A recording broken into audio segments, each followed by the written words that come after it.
Assalamu алейкум, мөхтәрәм милләттәшләр. Сез Яңа гасыр каналында авыл, андагы яшәеш һәм аграр тармакта барган үзгәрешләрне яктыртучы туган җир тапшыруын карыйсыз. Кабат сезнең белән күрешүгә шиксез шатбыз. Бүгенге чыгарылышта авыл кешесенә өстәмә керем. Мөслимлеләр быел 30 мең баш каз үстерә. Тиз арада җыеп алырга волонтерлар Нарманкага кәбестә җыярга кузгалды. Җылы бияләй һәм йон ыек башлар. Аларга апаларының изге теләкләре дә салынган. Азнакай районыннан безнең репортаж. 14 ел рәттән яшь комбайнчыларны осталыгын сыныйлар. Быелгы бәйге аграр университетта узды. Бүгенге тапшыруның төп темалары әнә шулар.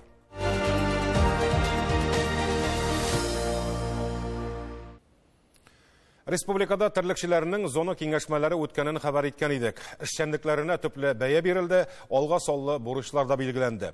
Әле ел тәмамланырга 2 ай вакыт бар. Терлекчелек тармагына куелган бурычлар үтәлер дигән өметтә калабыз. Кошчылык та терлекчелекнең бер тармагы. Татарстанда соңгы 2 елда кош ите җитештерү үсештә. Моны күзаллау өчен бер Мөслим районын мисал итеп китерүдә җитәдер мөгаен. Тукай, Питрәш, Лоиш районнарындагы кебек зур җитештерү комплекслары булмаса да, төпле фермерлар бараларның. Быел район халкына 30 мең баш каз бәбкәсе таратылган. Бу эшне Агролидер кооперативы махсус программа нигезендә башкара. Икенче төрле 3-1 дип тә атыйлар аны. 3 бәбкәне бушка аласың да, көзен үстерелгән казның берсен кире илтеп бирәсең. Каз бәбкәләре үстереп тә авыл кешесе, фермерлар 45 миллион сум акча эшләгән дияргә мөмкин. Теманы тулырак итеп, киләсе видеоязмада ачарбыз.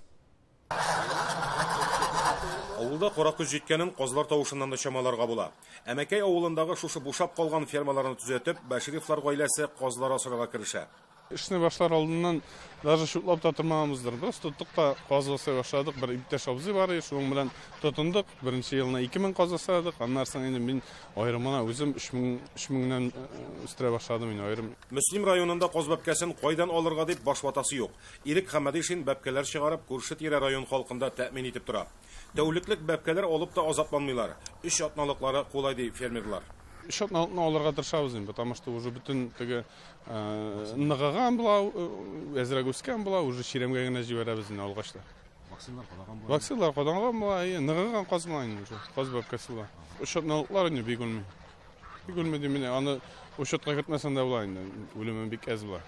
Әлбәттә, казлар зур булып үссен өчен үлән ашату гына җитми, бөртек кирәк. Әмма Илназның сөрүлек җирләре юк. Бөртекне сатып алып, үзләрендә комбиязык ясыйлар. Үзебезнең комбикормный цех бар. Шунда бүтән җимехлар, будай, анда бүтән ингредиентларны сатып алып, булгатып бирәбез. Казларның комбикормда гына үсә. То есть анда бер начар ризык та юк, анда теге бүтән натураль продуктларны. Баштарак үскән казларны тере килештә сатканнар. Хәзер инде алар тиешле авырлыгын җыйган. Тере килеш сатуның файдасы калмый ди фермер. Шулай да тере каз сорап килүчеләр бар әле. Әлфир Закиров күрше Башкортстаннан килгән әнә. Мөслим районы соңгы елларны кошчылык буенча бик җентекле һәм көчле заниматься итә.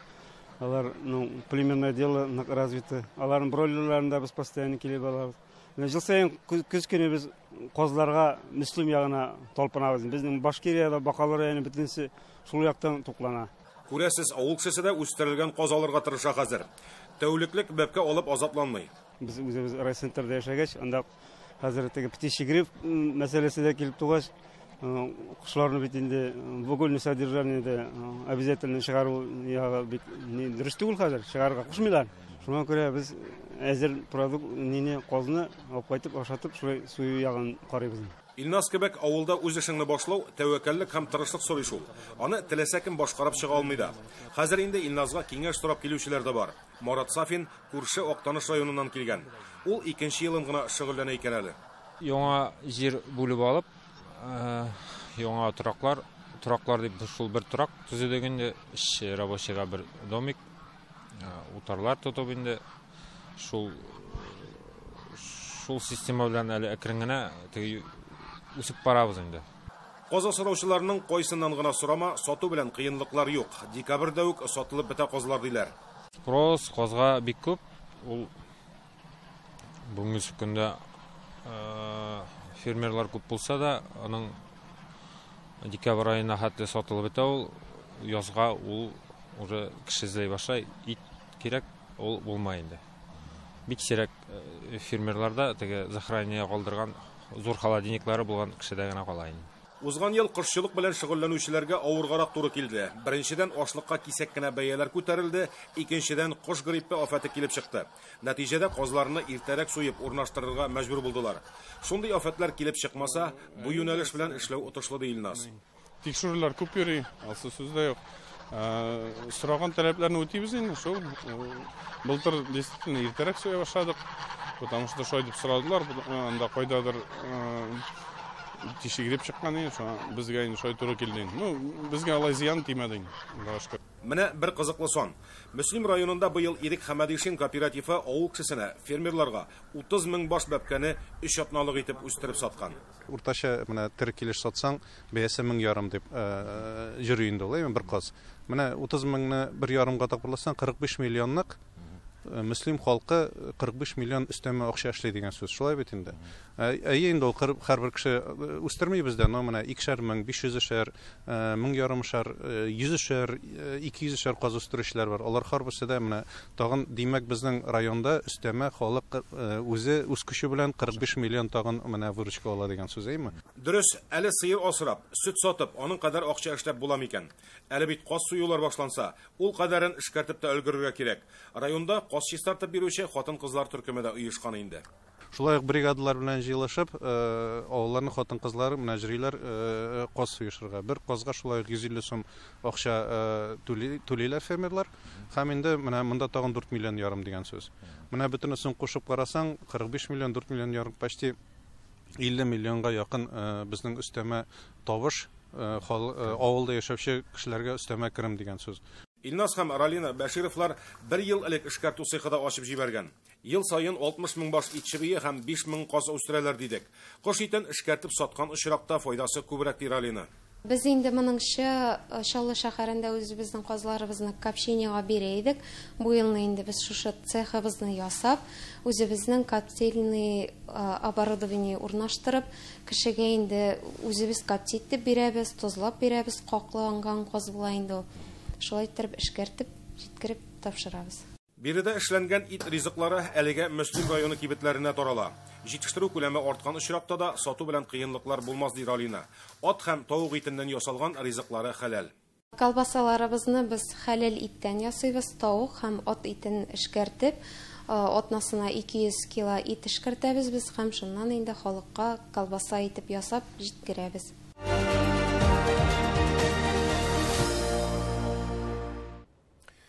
Көннәр суыта. Әле кырда алынып бетмәгән көнбагыш, кукуруз мәйданнары бар. Лаеш районы Нарманка агрофирмасында да 700 тонна кәбестә ачык һавада карлы яңгыр астында. Аларны җыеп кышкы саклауга кую өчен эшчеләр җитешми. Бу атнада аграр министрының киңәшчесе Диләрә Шувалова волонтерларны җыеп хуҗалыкка ярдәм кулы сузуны оештырды. Бу эштә катнашырга теләк белдерүчеләр саны беренче көнне 40-ка җитте.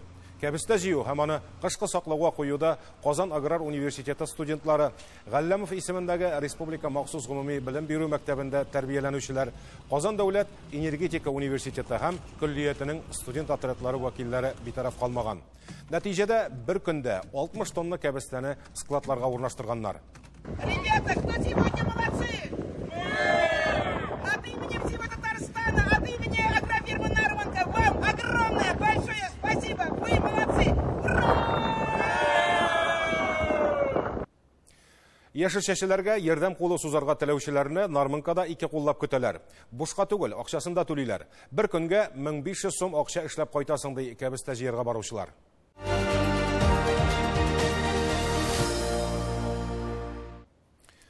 Бүген авыл хуҗалыгы юнәлешендә эшләүче предприятие һәм хуҗалыкларда белгечләр җитешми. Күбесенчә яшьләрнең шәһәргә тартылуы аңлашыла да. Аларның тормыш таләпләрен авыл гына канәгатьләндереп бетерә алмый күрәсең. Яшь кадрларны авылда калырга җәлеп итү усуллары да юк түгел үзе. Хуҗалыклар үзләренә кирәкле белгечләрне стипендия түләп тә укытала. 14нче ел рәттән республикабызда хезмәт кешесенә дан дип исемләнгән конкурста үткәрелә. Бәйгедә катнашучылар 30 яшендә тулмаган егетләр. Күбесе авылда төпләнеп калырга да өлгергән. Быел 80-дән артык егет ярышта катнашырга теләк белдергән. Шуларның 22-се генә финалга узды. Бу атнада республиканың иң оста комбайнчылары белән Гүзәл Хөсәйнова аралашып кайтты.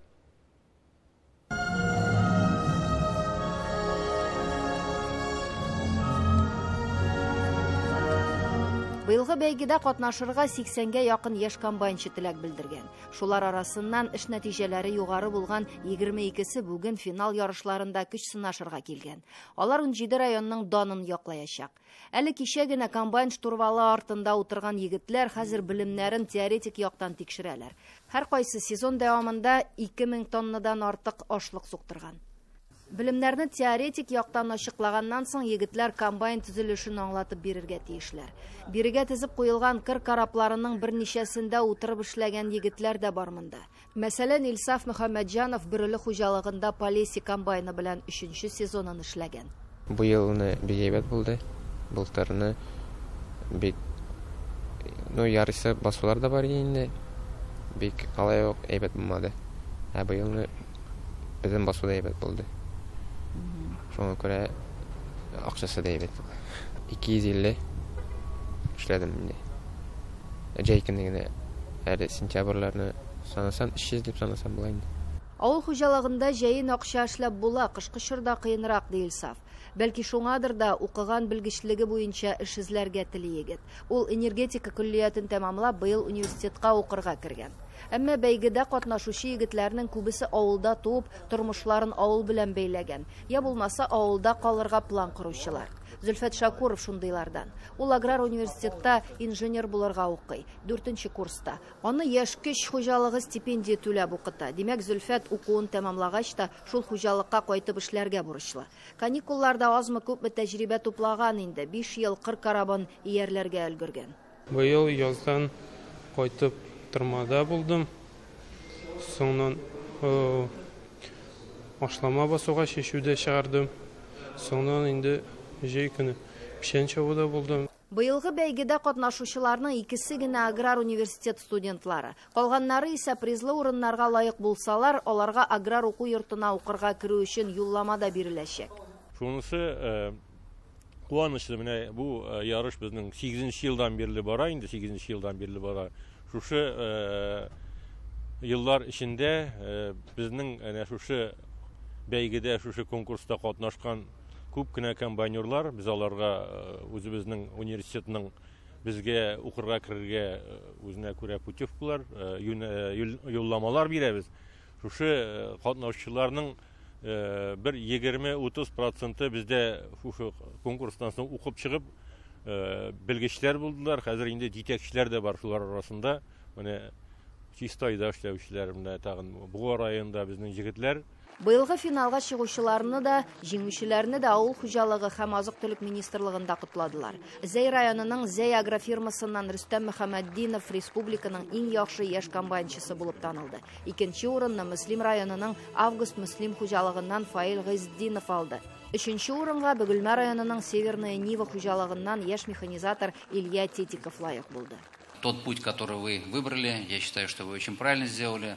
Бу безнең өчен дә, сезнең өчен дә бик мөһим эш. Максатыбыз үсеп килүче буыннарда хезмәткә мәхәббәт уяту. Сез моның өчен иң яхшы үрнәк. Безнең уртак эшебез үз җимешләрен бирергә тиеш дип уйлыйм. Сез икмәк үстерүче һөнәрен сайлап бик дөрес эшләгәнсез. Татарстанда һәм гомумән Россиядә авыл хуҗалыгы заманча техника, оста белгечләр һәм цифрлы технологияләр ярдәмендә үсә. Республикабыз һәм федераль бюджет ярдәме югары нәтиҗәләргә ирешергә ярдәм итә. Бүгенге чараны матур итеп үткәргән өчен оештыручыларга да, яшь комбайнчыларга да зур рәхмәтемне белдерәм. Исәнлек, саулык, уңай һава торышы теләп калам. Берәүләр өчен бу бәйге чираттагы сезонны тантаналы тәмамлау булса, 2нче урын яулап алучы Фаил Гыйздиновка бу урактан бераз ял һәм көч алу мөмкинлеге тудырган. Туган ягына кайтып, егет кире комбайнына утыра. Көнбагыш суктыруын дәвам итә хәзер. Мин быел менә шушы хуҗалыкка, Мөслим Август хуҗалыгына быел гына урнаштым. Чәчүләрдә катнаштым. Силос, сенаж саулуда катнаштым. Хәзерге вакытта шул уборкада, комбайнда катнашам. Минем общий 60 000 сетнер суктырдым әйе. Әле безнең алда, Алла бирсә, аласы җирләребез бик күп. Көнбагышны кар төшкәч суктырып алган очраклар да шактый булды. Салкында комбайнны кабызулары ни торганын эшләп караган кеше генә белә. Тик Фаил зарланырга яратмый, заманча комбайнда эшләүнең кыенлыгы юк ди. Салкында кабызулары бик авыр инде. Менә шул Көнбагыш комбайнны бик вататып әйтмәсә инде, кара бирсәң, вакытында майласаң, эшләргә була. Улай кумбагаш, улай авыр культура дип әйтмәсем, шул табигатьтән тора инде, яңгырлар китсә, шул алынмавы гына инде. Авыл хуҗалыгы көллиятендә тракторист-машинист һөнәрен үзләштергән егет 11-нче сезонын комбайнга утырган. Бу хуҗалыкта яңа кеше булса да, ышанычлы оста белгечләр рәтендә исәпләнә. Фаил зарекомендовал себя только с хорошей стороны, показал. Фаилгә карата бик яхшы сүзләр генә әйтә алабыз. Ул оста, белемле механизатор. Бер техникадан икенчесенә күчкән очракта да тиз өйрәнә, эш рәтен тиз арада атып ала. Шундыйлар күбрәк булсын иде. Җирле авыл хуҗалыгы көллияте белән дә, аграр университет белән дә тыгыз элемтәдә эшлибез, ди хуҗалыкның баш инженеры. Быел да җәйге практикада 10-нан артык студент эшләп киткән. Алар арасында эшкә монда кайтырга теләк белдерүчеләр бар икән. Техникага минем караш шул балачактан ук килгән инде. Әти, үземнең әтием шул комбайнда эшләдер. Басуга менеп китеп, шул әти кырында йөреп, шайтырып кызыксыну башланды. Комбайннар басудагы комбайннарны күрсәм, ничектер йөрәк ярсы инде. Шул чыгасы килә, шисе килә. Фаил кичкенәдән әнә шундый хисләр белән тәрбияләнгән. Балачак хыялларын әкрен генә тормышка ашыра хәзер. Туган җирен яратып, анда ипи үстерүчене бәхетле кеше дими мөмкин түгел инде. Бу атнада Казан дәүләт аграр университетында Татарстан авыл хуҗалыгы һәм азык-төлек министрының исемле стипендияләрен алу турында сертификатлар тапшырылды. Стипендияның программасы республиканың авыл хуҗалыгы өчен аеруча мөһим булган юнәлешләр буенча белгечләр әзерләүгә юнәлдерелгән. Югары бүләккә Казан дәүләт аграр университетының икътисад институтында укучы 11 студенты лаек булды. Булар университетның спорт һәм иҗтимагый мәдәни тормышында актив катнашучы студентлар. Быел барлыгы университетның 25 студенты һәм 13 аспиранты исемле стипендия алачак. Бу ай сайын 2000 сум ярдәм дигән сүз.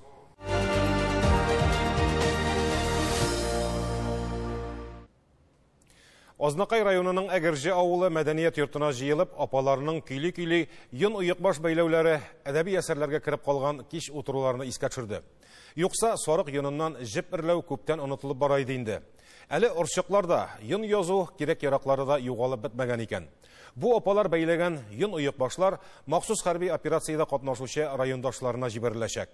Шуңа да бу уйыкбашларга бәйләүчеләрнең изге теләкләре, күңел җылысы да салына.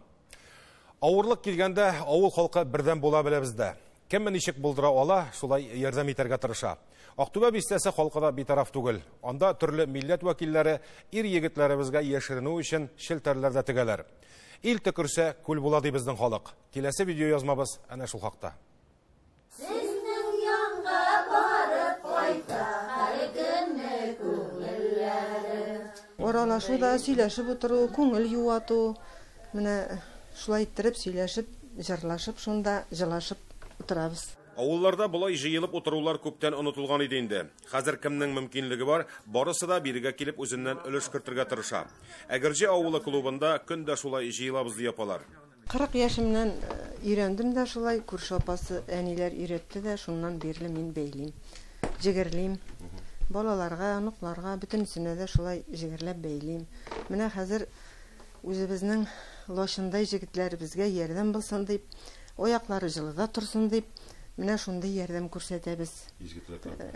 Тырышабыз. Ходай Тәгалә аларга исән-сау әйләнеп кайтырга язсын. Без шуларны шатланып каршы алырбыз дип өметләнеп калабыз. Моңарчы сарык йонына сорау юк иде. Хәзер җеп эрләү өчен аны бирегә китерәләр. Бу эшләрне оештырып йөрүче фермер Динара Харисованың да сарык йонының әрәм булуына эчеп-пошып йөргән икән. Бу җонның ташлыйлар моль проедает бит инде.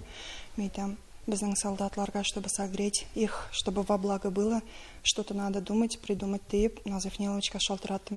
Әмма шул ук вакытта күңелне төшерә торган күренешләр дә чыгып тора. Бу апалар гына җитәрлек күләмдә җеп эрләп өлгерә алмый. Җитмәгәнен сатып ала иде ди Динара. Бәяләр күтәрелде махым и дефицит создали. Җепкә әйе. Югыйсә ул бар.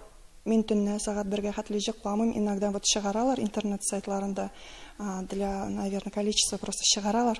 Я быстро 1-2 только дают на покупку. Но искусственно дефицит дип уйлыйм мин моны, потому что бар ул җепләр. Даже вот базарда точкалар тоже у них можно сказать, сговор между ними. Уйыкбаш биялей бәйләү өчен җепләрнең сарык йоныннан эрләнгәне яхшы. Алар җылы да була, уңай энергетика да бирә. Шуңа да апалар эрләгәнен тылсымлы җепләр дип йөртәләр. Актүбә бистәсендә бәйләүчеләр төркемен Нәсибә ханым җитәкли. Шын йоннан гына бәйләүләренең сәбәбен менә ничек аңлата ул. Шын жүн булса, ул янып бетәргә тиеш, күл букала гына. Синтетика кушылган булса, biz бит ниләрне, солдатларны тоже бит төрле хәлләр булырга может. Янганда тәндә ябышып калмаска тиеш. Сарык жүне булса, ул янып бетә и ожог ясамый солдатларга. Һәр берсен тестируем. Бул бияләйләрне безгә солдатлардан нителде, перчарушки дип атадык без моны. Менә бул ниткәндә бармаклары мылтыкка сыярлык булсынга. И һәр бер бәйләүче кешемез ишләренә, дугаларына, үзләренең хатларını язып тыгып куя солдатларга. Безгә мин админ буларак үзем бүтән ниләрне җыештырып алам, наскиларны, укучыларыбыз язган хатларını менә бу элеккегә нидәге кебек üçбурчак итеп, треугольник итеп нитабыз солдатларның һәр бер наскисына, һәр бер бияләйләрне салып барабыз. Бик тырышканда бер кеше көненә бер пар уйыкбаш бәйләргә мөмкин. Аларны юып, киптереп, ияләренә тапшыралар. Актүбә бистәсенең мәдәният йортында ярдәм итәргә килүчеләр тавышыннан яңгырап тора. 2 сменага бүленеп эшлиләр. Якынча 30 кеше җыела ди бистәнең ветераннар советы рәисе. Аларга кирәк-яраклар юнәтүдә волонтерларның да өлеше зур. Но уже через 2 дня о нас узнал весь район.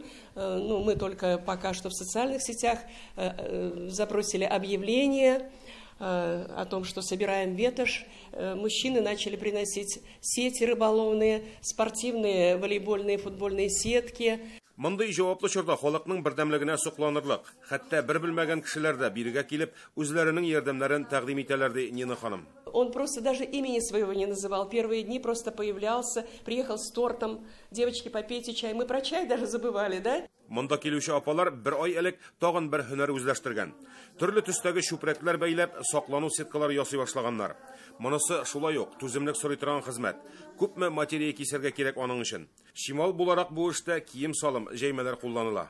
Бик күп киемнәр иде, аларны интернетка җибәрдек, пастельләр яркиларны без аны дом престарелыхка, насын дом милосердиега җибәрдек, рәм булмасам, ну әйбәт чисталарын пока төреп куйдык, солдатларга җибәрәбез дип. Авылларда тупланган, ясалган кирәк-яракларның барысы да Азнакай шәһәренең мәдәният йортына җыела. Биредән дә кеше өзелми, гел килеп, нидер калдырып китәләр. Без барында шәһәрнең 21-нче балалар бакчасы тәрбиячеләре дә килеп керде. Волейбольный сетка алып үрдек без аны. 5 метрга 3 метр. Кызлар белән бөтен коллектив белән җыелышып, дуалар укый, шушы сетканы кичә үрдек 3 сәгатьтә. Азнакайдан өлешчә мобилизацияләнгән егетләрнең һәр кайсына махсус рюкзаклар өләшенгән. Аның эченә барлык кирәк-яраклар салынган.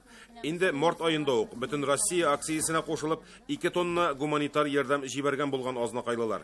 Монда инде безнең бөтен халык, Азнакай халкы агыла, үзләренең җылы киемнәрен, үзләренең теләкләре белән, дугалары белән әниләр, хатыннар алып киләләр әйберләрен һәм барлык җитәкчеләребез бердәмләшеп, шушында без туплаган список буенча әйберләр китерә һәм шушы груз, гуманитар груз безнең иртәгә китәчәк Херсонская областька дигәндә менә безнең Илсур Марсович аны алып барачак һәм шунда безнең җегетләребезгә тапшырыр дип без өметләнеп торабыз инде.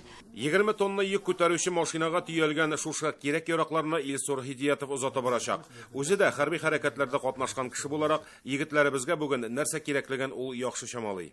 Ашау ягы, киенү ягы, менә запас частьләр, техникаларга, воен техникаларга, квадрокоптерлар, менә ансында әйтеп китек, квадроцикл техникалар әзерләнде. Bütün җыелган гуманитарный помощь бүгенге көндә эшләнгән именно менә җегетләр сорау буенча. Ярдәм төялгән йөк машинасы 5 ноябрь көнне Херсон өлкәсенә барып җитәргә тиеш. Илсурга исән-сау барып җитеп, кирәк-яракларны һәм сәламнәрне якташларына җиткерергә язсын. Туган җир тапшыруының бүгенге чыгарылышы тәмам. Аның чираттагысын киләсе җомга 18 сәгатьтә карарга онытмагыз. Хәбәрләшү өчен WhatsApp номерын экранда күрәсез. Аралашып яшик, исәнлектә күрешергә язсын.